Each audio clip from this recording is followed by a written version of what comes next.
Hello, everyone. Welcome back to the download. You're here with me, your host, Sarah Cannell, and I have an amazing guest with me today, the brilliant and extraordinary. Oh, I already love people are jumping on. I love this. Love We that. have Melanie Benson with me today, and we are going to have a phenomenal conversation about collaboration, about differentiation, about Booking Dream podcasts, or really, Melanie, I think this strategy applies to Booking Dream stages, booking, book tour events. I think what we're going to get into today. But would you let everyone know who isn't familiar with your work already? We were introduced recently through a beloved friend. Thank you, Amy Yamada, sending you some love.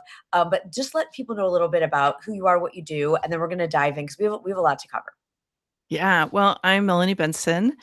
I'm known as an authority amplifier. It's really the best way to capture what I do. And my gift in the world is that I help experts who feel a bit like a best kept secret, Mhm. how to stand out and be unignorable. I really believe that being recognized for your great work in the world is kind of the key to getting a lot of the strategies to work so that you're getting booked on stages, you can get in front of other people's audiences so that your work sells itself Yes. and collaborations start to emerge that really power up and, as I call it, become growth fuel for your business. A couple Mm, other little things. I host a podcast called Amplify Your Success. We just yes. hit 500 episodes, Sarah. Okay, you guys, everyone take a minute because this is thought leader land here. This is where Yeah. where we roll. I mean, 500 episodes. Melanie, there aren't a lot of I don't know what the stats are, maybe you know them, but how many Mhm. people stick with it to 500 episodes? I don't think it's that many. Yeah, it depends. Like the ones that are really big names, celebrity Sure, infused, true of course. crime, stuff like that. Let's take those out of the mix. Yeah. Right now, there are somewhere around 4.6 million podcasts listed, and 340,000 of them are active. Take Mm. 40% of those off the top for the true crime, the celebrity infused, and now you know what is. I mean, I think there's something like getting past 12 is revolutionary in the podcast world. Amazing. So Isn't that interesting? Well, congratulations. 500 thank is a you. huge milestone, and I'm delighted to get to celebrate you today in that, and I love already people were like, "Unignorable." I love that, right? So, how many of us we know being unignorable is everything, right? Because there's so much stuff. There's now with AI, it's just absolutely inundated, right? And Mhm. so, Melanie, I'm so glad you're here to guide us in this process of becoming unignorable. What are specifically, we're going to get into what you're seeing working in 2026 Mhm. because I like to make things real. It's like there's the things that have tried and true that are always going to be things we do, and then there's nuances each period that the world is in and the market is in and the culture is in and everything. And so I'm excited to hear from your wisdom and what you're seeing sort of in the field, in the trenches, as it sometimes oh, we have one of someone's like, I was listening to your podcast during my walk today, Melanie. One of our Oh my guests. god, Like, I "Wow." love that, Kat Kim. Thank you for making my whole week, maybe even my month. I love hearing that so Isn't that much. beautiful? It's beautiful. It's like the equivalent for in book world. We talk about like walking onto an airplane and seeing someone reading your book or doing. That's Yep. it's just like, oh my gosh, it's out there. It's doing things. So, Melanie, let's talk about. All right, there's. We're going to talk about the strategy to becoming unignorable and to getting in front of other people's audiences and what you're seeing working well with your clients. But do you want to start us with um, ignorable and unignorable? Like, do we just want to kind of be with Mm. that for a minute? Because there's a lot of, like you said, a lot of people come to you because they feel they know they're brilliant, they know they're good, but no one knows about them. Mhm. Well, I think, it's interesting, like, I talked to experts who've been in the field, as you called it, for 10, 15, 20 years, Right. and they still feel like a best kept secret. They feel like they're being overlooked, and they have to work really, really hard to get the recognition by their peers, by collaboration partners, by clients, and there are a few little secret sauce things, if you will, and I think one of them is, and this, I just know if you are someone who is multi-passionate, I just know already you're gonna go, "Melanie, that's never gonna work for me." You really have to allow yourself to get known for something specific. Mhm. It doesn't mean it's the only thing you have to do. Like, Sarah, you have different channels of your work, right? Like, many of our colleagues are doing different things, but you had to allow yourself to be recognized for the thing Yes. that people crave. Yes. that people are going to lean into, that is going to kind of help boost that momentum. And I like to think of it as like you're stoking a little bit of a fire. And when you are doing so many things that people don't go, they're like, I don't get it. I love you. I think you're amazing. Like there's something there, but I don't know how to refer you. I don't know how to book you to speak on my stage. I don't know that my audience is going to get why you quickly enough. And I think that's one of the biggest things, going from ignorable, or maybe just we'll even say overlooked, to Yeah. being unignorable and chosen, is you have built momentum around your specific thing you do. Yeah, this is huge. So everyone of you that trains with me, those of you that are here, we talk about the flag in the ground, right? We need to have the flag in the ground that someone can instantly process. So remembering that it can evolve over time. Like Melanie's saying, it's not that we don't offer more things, but what is the thing? We call it being the go-to person in your industry, like Mhm. and it's the same idea, unignorable, the go-to person. But for people to have to go to you, they need to know what they're going to you for, right? So we want to think of that thing at the front door, the flag in the ground, that is actually going to, let someone know, like, I'm your person for this. So Melanie, we know we come to you if we want to like book dream podcasts and be known for something, right? People come to us in our Mhm. world, they want to be a best-selling author and a speaker and scale with thought leadership, right?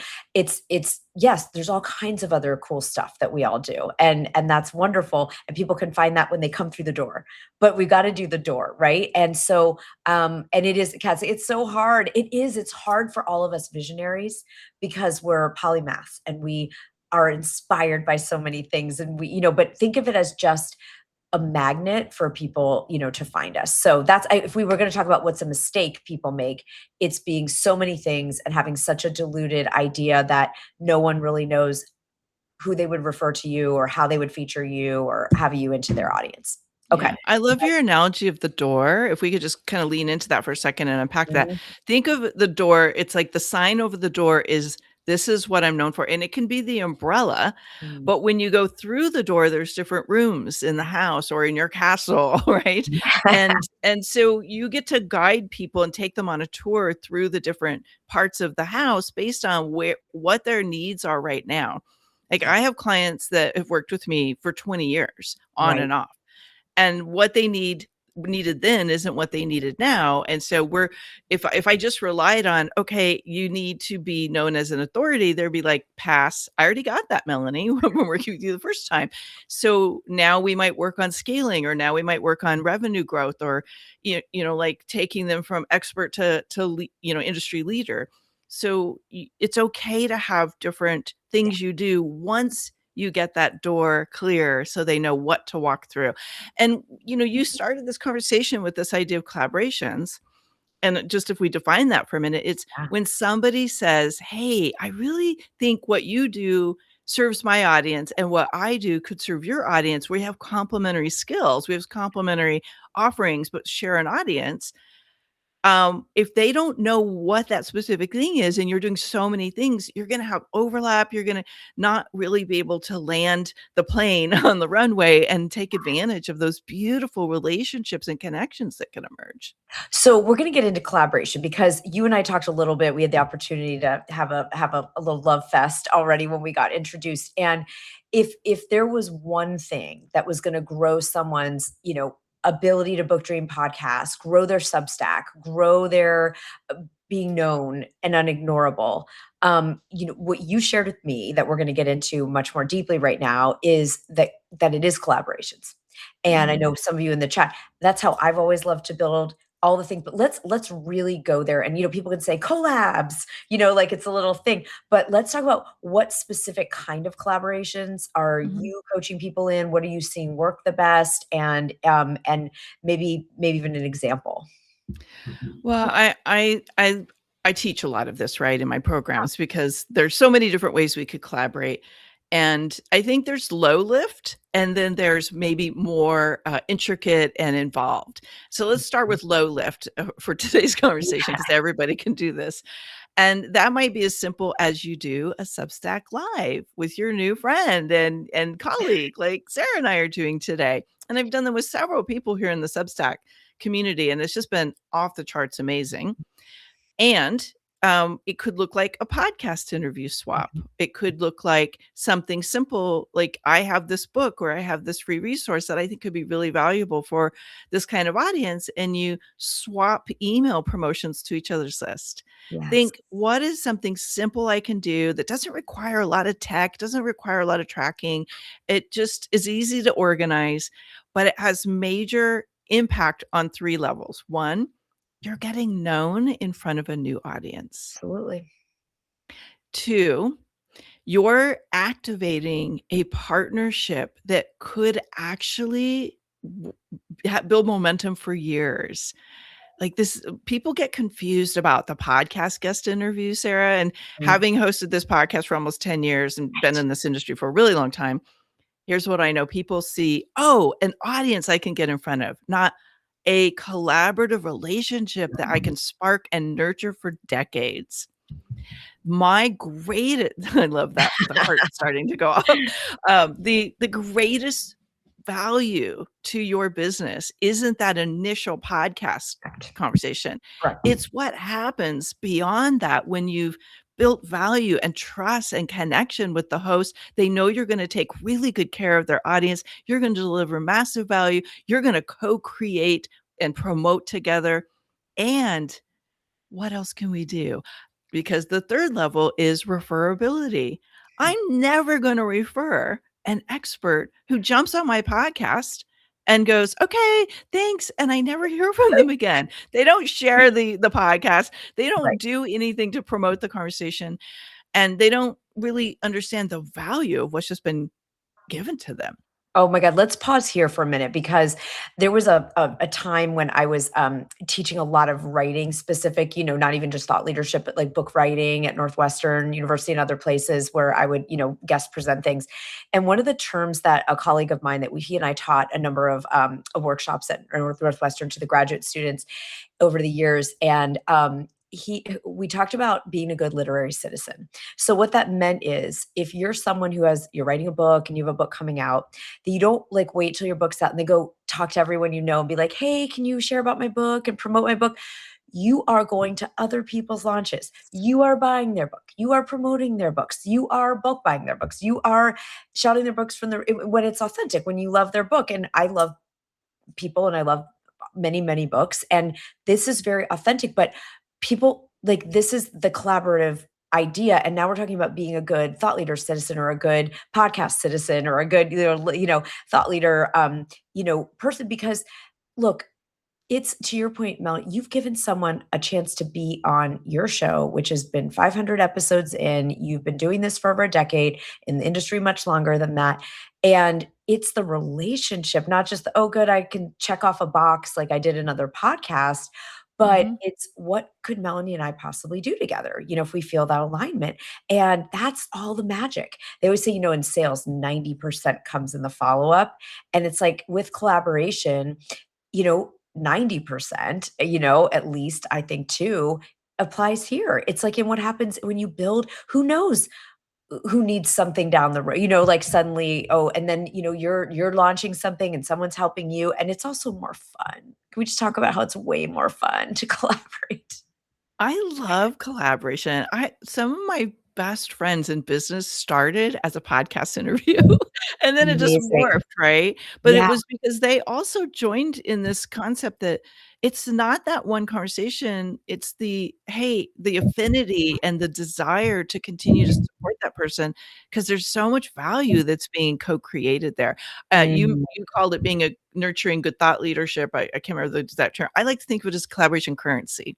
Nice. We're Yeah. always developing our relationship capital, and we're nurturing those relationships, and we're investing in them before we need something. Guess what? They're 10 times more likely to go above and beyond and support you than they will if you're just coming out of nowhere and going, hey, can I be on your podcast? Because there are people in my network where I only hear from them when they want me to promote something. And that doesn't land the same as somebody who, hey, we have a long-term relationship here. I will go above and beyond to promote your event when I speak on your stage, to share your book. It's different. It's beautiful. I love this so much. And collaboration currency. I want everyone to write that down and be thinking about this. And look, generosity feels good. It's good for our soul. It's good for our hearts. I love Lisa. Lisa's on live with us right now, and she says, "I've promoted other authors as if I wrote those books myself." And that's how I feel. I get excited Mhm. when someone's got a launch, a podcast, a book, whatever. I genuinely only spend time with people I feel value aligned with anyway. So it's very easy for me to be excited and promote what they're doing because I'm there because I already love who they are and what they stand for and what they're bringing to the world. So some people say, "Oh, well, I don't want to promote." It's like, well, then who are you hanging out with? Who are you following? It's like we teach a concept called passioning. So it's like you to passion your life. It's like, what am I already passionate? Who are the people, the things, the products? And it's very easy to enthuse and support someone because you want them to win just in and of itself. You're not even thinking about the return favor. You're just genuinely excited to support. Like I think some of you were just talking about, yeah, getting Michael Port's book for all your clients because it's such a phenomenal read. And, and like, yes, you knew you were helping him, but you were helping your people by getting them that book. It's great. Yeah. So great. Win-win-win collaboration. That's Mhm. my conviction. We have a common colleague friend Yeah. who talks about convictions, and that's my conviction is like collaboration is expansive when it's win-win-win. It's a win for Correct. me, it's a win for you, the host, and it's a win for our community. And it's not just about numbers, sales, winning collaboration contests or JV launches. It's really about like how do we add more value into the humanity by Yeah. co-creating what's possible at another level. Melanie, let's talk about differentiation because that's another thing Mhm. you help. Now, first of all, it's knowing, not being known for a million things because then you're not known for anything, right? But Right. really having the thing that we call it, the movement behind your book or like you're known for the thing. What about, what do we need to know right now about differentiating ourselves? Well, I've been exploring this concept of what I am coining the leadership voice. And Mhm. here's what I'm seeing in our industry. We're going through a radical change in the visibility playbook from what worked for decades and certainly for several years really well after the pandemic. But the playbook's changing, as we know. And what I know is if your content sounds like everybody else, you're invisible. But not only that, our best clients, our audience, our communities, we don't need more content. Content is saturated. Information is saturated. People want community connection and transformation. Mhm. And one of the ways we can do that is by accessing and cultivating a very clear leadership voice. What you are here to do and only Mm, you are here to do in a way that serves a very specific kind of client with a very specific kind of transformation. yeah. And when we access that, and by the way, everybody has it. It may be in your blind spot. It may need to get unlocked and shaped and given a little bit of massaging so that it lights your spark on fire and it feels like that magnetic quality. But when you land in it and you activate it and you start amplifying the reach of it through podcasts, through live conversations, through these strategic partnerships, through your content, if you will, Yeah. that's what moves you from, feeling like things are moving slowly to being a momentum, and if you are in this with me, leading a movement that builds a legacy and lasting impact. Yeah, that's so good. It's so true. And so let's all make that note too. People are craving community. They're craving, what was the second one? Because I know the third one, the Connection, connection. Yeah, so it's community where we have human connection. connection, the human. You all who heard my interview earlier know I ranted about that enough. The HI that we need to develop with our AI, human connection, and then absolutely third one, transformation. Right? Mhm. People, we want to be changed. We want to be moved. We want to get to our next level. We want to, whatever that is, heal, transform, whatever. Melanie, let's just because you have this deep history in the industry of being in podcasting and visibility around that. What is the like craziest, wackiest thing that's happened to you as a podcast guest? I just want to like get real Oh, as flesh. a podcast guest? Yeah, Oh, yeah. wow. Well, actually, as a host, like, what's the So craziest thing many. someone's done on your show? Yeah. Well, and just for context, I started in this industry in 2000, Right. right? And so for the first decade, it was about stages. Got crazy stories about that too. But when I started to see podcasts emerging, first with YouTube and Mhm. maybe teleseminars, back Yes. in the day, we didn't have Oh, yeah. video, we had audio only. And now, as a podcast guest, there's been a couple real doozies.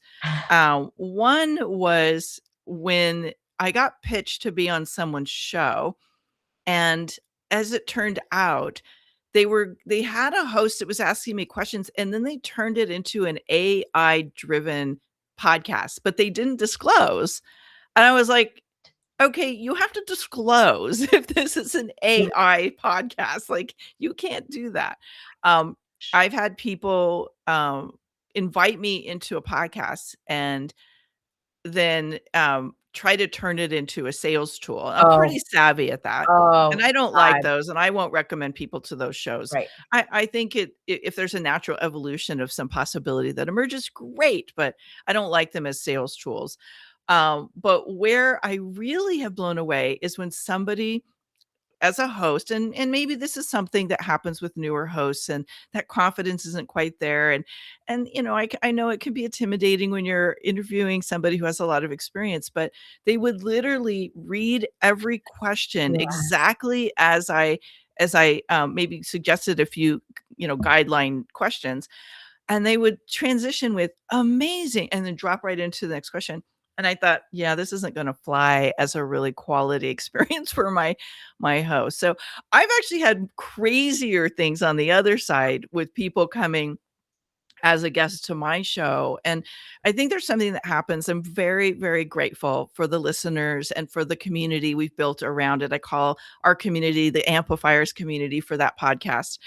And I have had people who recognize, "Oh, Melanie's in the top 1%. I'd like to be on her podcast. Mhm. I'd like to leverage that audience." They would beg me to be on my show for over a year. And every time I would see them or they'd land in my DMs over and over and over again, "I'd really love to be on your show. I absolutely would share it." We do the show finally. I acquiesce, and it's either A, one of the worst conversations that has ever been recorded, or B, they never share it once. I'm like, "Phew." I mean, and let me just say one thing. When you are being given that kind of visibility and you are actively getting, your message in front of someone else's audience, it is not just about what that person can do for you, because the real depth and value that can be cultivated and activated is when you share it to your audience. There are people who have been following you dormantly. They're kind of lingering in the scenes, and they're kind of just watching and lurking about. And that one conversation may be the conversation that they say, "I'm in. Right. That's what I needed to hear." And you're borrowing the authority, the influence, and the beautiful like activation that so many of us need with our host. Like Sarah's, asking these exquisite conversations and getting me fired up, and like I'm tapping into my passion. And that's what somebody else may need to feel to move from being interested to invested in working with you. I call it building a golden thread. So, Sarah, that's Mhm. one of the things that I know is it's not just about the courtesy, which is important. It's about what you can gain and what maybe someone else needs when they Right. get to hear it. And I love that you're presenting that because sometimes people are again in that very I'm just gonna say a taking energy, right? Yeah. And but there you could see like some of you are sharing in the live chat how it hurts it's only a hurt to them. It's like Melanie, you already have a big audience and you already have a successful podcast, but for someone like that might be a sales, like you said, someone crosses the line because they hear someone interviewed instead of just putting out your own solo content. And there's so much to that. Mhm. So I love that you're helping us. I almost feel like if you haven't already, it'd be fun to do just an etiquette handbook, just like a little, I got etiquette one. book. You've got one. We have Yeah. one for like around book things and whatever. But I think this is such a good one around. This is what quality podcast hosting, or when you podcast Mhm. guesting, can look like. What So I did kind of just because I enjoy crazy stories of whatever. The AI one is shocking to me. I haven't had that. I've had all those other things, but I have not had something where it bait and switches to like an AI generated. We've been making jokes in this community about getting an actual like digital seal that you put on your content that says like 100% human or like Ooh, I created by love a that. human. And because that is becoming, we talked about this, those of you who were with me earlier, we talked about that as that is a currency as well. There's collaboration currency, and now there's human currency, like, hey, I'm real, I'm actually here, like Melanie and I are here, we are not, this isn't recorded previously, this isn't AI bots of Melanie and I, like we're here, we're in the room with all of you, which we're so thrilled to be. And magic gets to happen because there's aliveness, there's resonance, that and we don't know where it's going to go, right? And oh my, Yeah, I we don't was, have a grand plan or anything. no, but I was on one in and a gentleman asked to, and he was, giving me the whole, I work with Alex Hermosi and I have this huge audience and would you come on and talk about books, and sure. And it was an hour long, and I knew from the first question it was going to be torture because it was the same. He didn't even, when asking the question, didn't even look at me, just read from a piece of paper. And then as I answered, he was like writing things. I don't know if he was texting. I'm not sure exactly what happened, but it was, and I thought, oh, we can't go a full hour on this, right? But we did. He had all those, but it was almost like he was multitasking while being Yeah. the host. So it's a crazy thing, but this is what's great. This is the moment where people who are the real deal and people who aren't, like, it becomes very, very obvious. And I'm sure you're very discerning now of who you want to collaborate with. And for that Yeah. reason, Yeah, it's actually, it's funny. I run a community called Rising Tide Collective, and one of the biggest questions is how do I discern the right people to collaborate with from the people that maybe present well, but it's a disaster on the back end? And, we don't always have the runway and the capacity to make those learning mistakes in real time and collect evidence and go, okay, more of this, less of this. So I actually have created some checklists and some just being aware, like what refinements I've made personally. And I think when you're beginning, Sarah, you want to say yes, maybe to more opportunities sure, and start to build your chops and get that confidence going. And it's not about getting on all the top shows, it's about getting traction. get our And then reps, as you get our reps. yeah, you get stronger and you get more discerning, and then as you're more successful and or you have less time and you need to be more clear, like we say yes to very little opportunities to speak on virtual stages and in-person stages now, because they're not really designed for the collaborative energy that makes my work shine the best. And Mm, so but that took time to really discover and say, "Okay, more of this, less of this." So you yes. gotta know who your audience is. You need to know what the energy of those collaborations are, like, what's the structure, but also, like you said, like, the values and maybe the host energy. Can you really have a powerful conversation that showcases well? It's like the chemistry factor, right? Like you're talking Yeah. about here, which I really, it's values, it's chemistry, is it the right Mm, audience for me? Is it the right and I like you're talking about medium. This doesn't get, when I talk to people, like you said, you come alive in this medium. The podcast, the interview type of flow and form, where someone else maybe is that keynote person and they just love to like drop in, get on a stage, blow the roof off, fire people up, and then like scooch, you know what I mean? Like it's just, they're different ways, and you've learned over the years what works for you. What totally. would you say, what's coming up for me right now is, as you talk about having hosted 500 episodes and obviously guested on lots of other people's shows in that time, so you're in the thousands, of Mhm. interviews and whatever. um, I want to say, what is the things, I'm going to ask it like this: what is the question you've never been asked? Ooh. I've been asked a lot of really crazy questions, so that's a hard one. Maybe, well, here's an interesting one. Nobody's ever asked me, how did the podcast make me better in business?" Oh, well, can I we but can I you do but that? I Let's actually do that. discovered that when I was writing, to celebrate my 500th episode, and I shared that in this week's article on Growth Fuel here on Substack. But this is what I discovered. the conversations I had on both sides of the microphone helped me discover the lens or look through the lens of Mm, what's working, what's building resonance in me, and what's falling flat.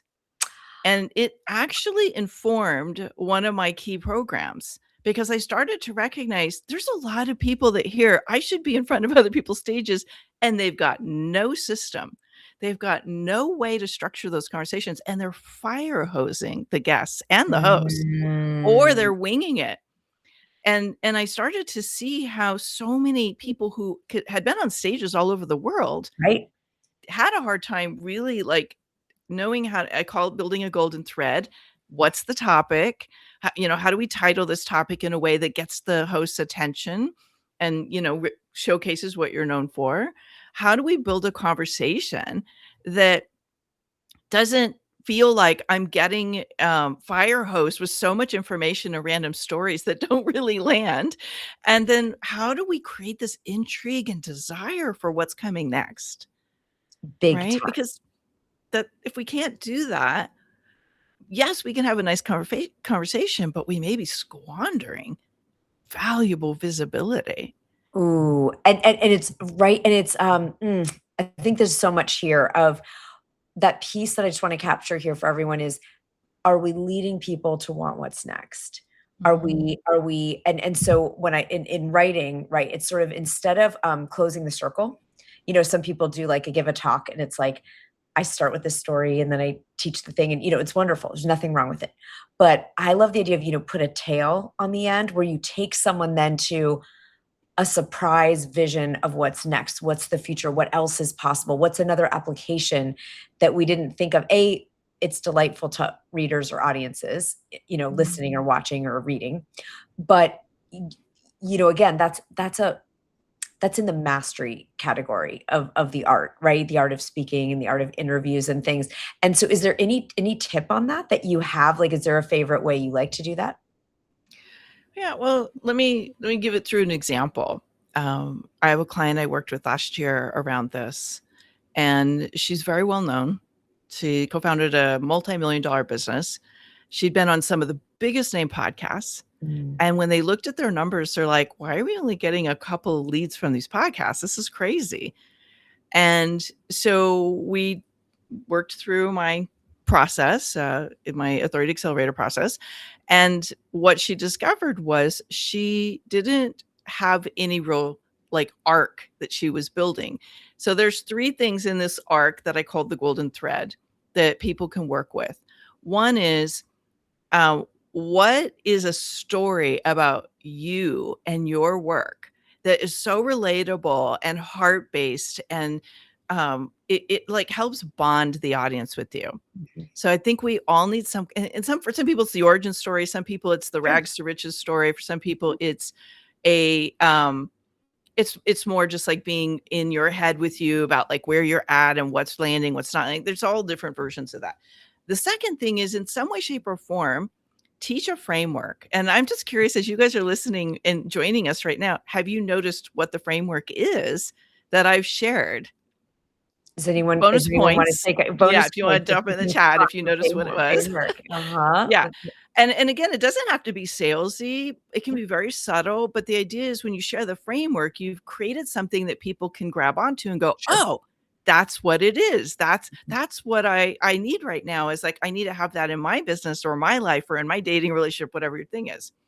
And then third is some kind of a case study can be really valuable. Mhm. And again, you don't have to do it like, oh, here's all the things I did with my client, but something that's feeling really relatable, and your ideal client can see herself or himself in that journey. And that's one of the ways to go from nice conversations to conversations that move people from being interested to being invested in what's next. And you always want to make sure that on some way level, you've kind of given a preview to what your programs are or what that next step might look like so that they're not going, wait, what was that thing that, Melanie or Sarah or whoever just dropped on us at the end? Like that makes no sense. And that was the other thing this client was doing. She was giving this gift away that had zero to do with anything she talked Right. about during Right. the conversation. And I'm like, we need to start with the end in mind. Write that down. Mm. Start with the end in mind. We are so passionate. We have so much to give. There's so many stories you could probably tell. I know you want to get so much across, but if you want to be recognized and known and chosen, the more you can kind of really harness all that energy and channel into like taking people on a journey from their world across the bridge to your world, that's where things really kind of get magnetized. Well, Melanie, this is so perfect because any of you who have you been on since the beginning, you might be able to spot like in hiding in plain sight how Melanie's actually modeling this, for us right here. Because Melanie, you do have a gift to give everyone, Mhm. and it's not going to be out of context. You want to tell everyone what I'm going to put it in the chat, but Sure. what's our homework? Well, here's your homework. I want you to review these 7 factors that are in the gift that I have for you. It's called How to Shift from Being a Best Kept Secret to Being the Unignorable Expert. And I cover 7 factors, if you will, Mm, that I personally used for 26 years. mm, And yes, they've been updated as we go through and deepen each stage of our evolution, each stage of my evolution. mm. But you need to recognize what's working for you, what's strong, but maybe where's weak areas, where's areas that your audience doesn't get it. And Mm. I take you through the 7 factors, but you also have like a handy little quiz that you can self-rate We love yourself. a quiz. Who loves a Yeah. quiz? I know Yeah. Lisa's like, I love homework. Super Give me simple. homework. Yes, Yeah. yes. So I want you to pick the one thing you're gonna commit to doing. And I'm gonna give you like a bonus action Let's go, homework. because these are our super achievers in here. Yeah, So give us the advanced bonus. version. Yes. Hit reply once you've read it and tell me what's the one thing you're committed to focusing on and making better. Because look, it's not about what Sarah and I tell you. It's about where you close those authority gaps so that your visibility is helping you attract ideal clients, collaboration partners, speaking opportunities, and ways in which you grow the reach of your work in the world, Yeah, so even if much it's just one fun. person at a time. And like, again, micro this is back to our differentiation and being 100% human and all the things. It's like these even if it is one person at a time over a lifetime of every single day, we can hear someone's audience number. Oh, Melanie has 500 podcasts and, millions of downloads and all the things. But if we do that one at a time and little groups at a time, right? It adds up, it compounds, kind of atomic habit style, right? So I Yes. love this, and I'm really grateful because I love a quiz. I love a homework. And so, yes, everybody, I'll keep putting it in the chat if you just jumped on. So Melanie's got her gift. We'll have this when we turn this into our official podcast. You'll all get it as well there. But I want everyone to do this. Like if you're watching the replay or here with us live, well, this is our homework. Okay, I'm going to do it with you because I haven't done this of Melanie's. We've been becoming friends, but I haven't done this assignment yet. So we're all going to do it, and then we can message Melanie and say, okay, here's the one that I'm identifying as we call it like the golden domino, or like that the thing that's going to sort of unlock. You talked about in the Yeah. beginning, and see, this is a loop around at the tail, right? You talked about the one thing that we need to be known for.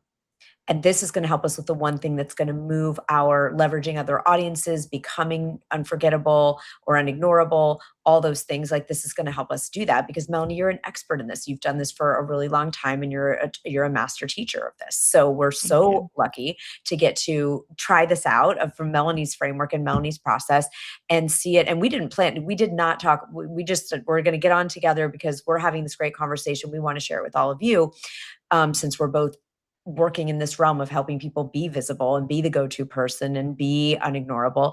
And it's so neat that we went, the one thing that you're known for, and then the one thing you're going to do new or better or more so that you can collaborate to get on the dream podcast, to be the go-to person. Like that's what you all are the good people, right? So, I mean, I Yes. don't see the good and bad, but like you're doing good in the world. The world wants transformation, and those of you that are here are actually bringing it. So let's just make sure more people know about you. That's what Melanie and I are obsessed with. Absolutely. And I really think the more we can be a force for good in the world and we raise the vibration, we raise the frequency of what's being shared in the world. Because again, I know we're probably wrapping up here, but I just want to leave with this thought. And by the way, for those of you that are listening and haven't been watching the chat, it's melaniebenson.com/framework. Yes. But one of the things that I really believe is that we actually can shift the tides collectively when we get good at marketing and being visible and selling our work in the world.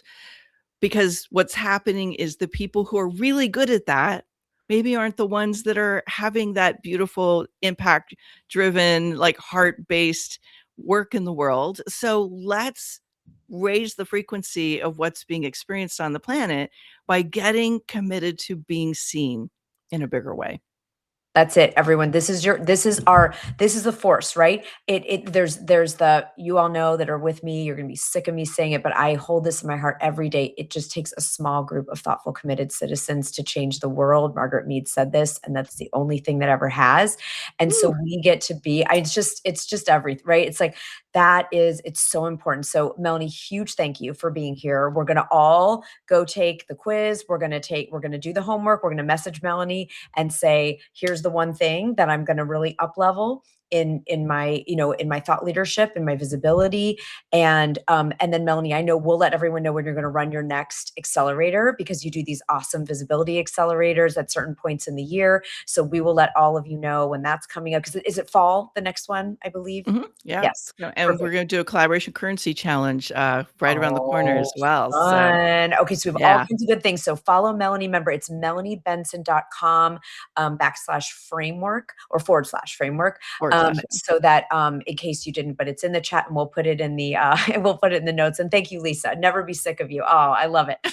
So we're gonna have a blast. Any of you who don't already have your ticket to our New York City event, Women Starting Movements, we're going to be celebrating the launch of the download. Make sure that you get that.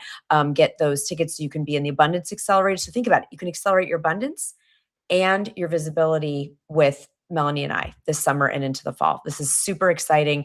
Melanie, can't wait to continue the dialogue. I'm sure we'll have to have you back as new trends emerge, because you've got your true ear to the ground, and you see in the trenches, both coaching people, doing your own podcast, guesting on others. You're going to tell us what's up and what we need to know about. And we're just absolutely thrilled. Last thing before we go, what are you most excited about, like between now and the end of the year? Is there anything, just a personal experience, a trip you're going on, just what's lighting you up?